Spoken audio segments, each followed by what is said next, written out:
Friends, ನಿಮ್ಮ ಜೊತೆ ನನ್ನ ಪಯಣ ಮೂಸ್ ವ್ಲಾಗ್ ಚಾನಲ್ಗೆ ಸ್ವಾಗತ ಸುಸ್ವಾಗತ. ಫ್ರೆಂಡ್ಸ್, ಇವತ್ತು ನಿಮಗೆಲ್ಲ ಇನ್ನೊಂದು ಪುಣ್ಯಕ್ಷೇತ್ರವನ್ನು ತೋರಿಸ್ತೇನೆ. ಈ ಕ್ಷೇತ್ರವು ಕೊಡಗು ಮತ್ತು ದಕ್ಷಿಣ ಕನ್ನಡ ಜಿಲ್ಲೆಯ ಗಡಿಭಾಗದಲ್ಲಿ ಬರುತ್ತದೆ.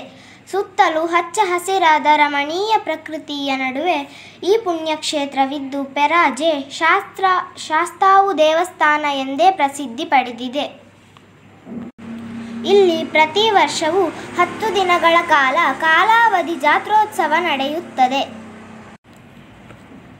ಜಾತ್ರೋತ್ಸವ ಸಮಯದಲ್ಲಿ ಪ್ರತಿದಿನವೂ ವಿವಿಧ ರೀತಿಯ ಭೂತಕೋಲಗಳು ನಡೆಯುತ್ತದೆ. ಏಪ್ರಿಲ್ 1ರಿಂದ ಶುರುವಾಗಿ 10ರಂದು ವಿಷ್ಣುಮೂರ್ತಿ ಒತ್ತೆಕೋಲದೊಂದಿಗೆ ಕೊನೆಯಾಗುತ್ತದೆ.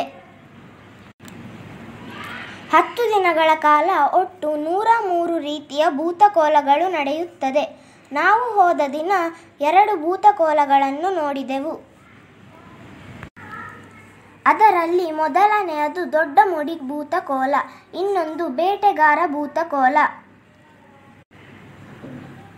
ನಾನು ನೋಡಿದ 2 ಭೂತಕೋಲಗಳ ವಿಡಿಯೋ ಮಾಡಿ ನಿಮ್ಮ ಮುಂದೆ ಇಟ್ಟಿದ್ದೇನೆ.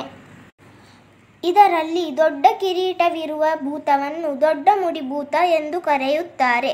ಈ ಕಿರೀಟವು ಸುಮಾರು 30 ಅಡಿ ಉದ್ದವಿದ್ದು ಗಾಳಿ ಕಡಿಮೆ ಇರುವ ಸಮಯದಲ್ಲಿ ಕಟ್ಟುತ್ತಾರೆ.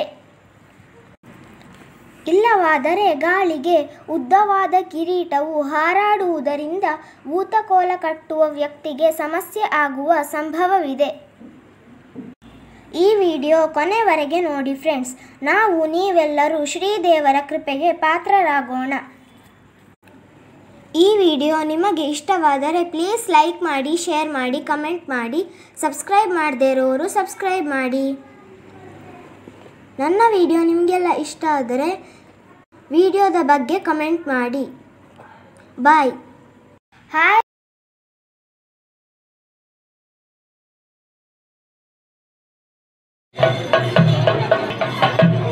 ಮುಂದೆ ಬರಬೇಡಿ.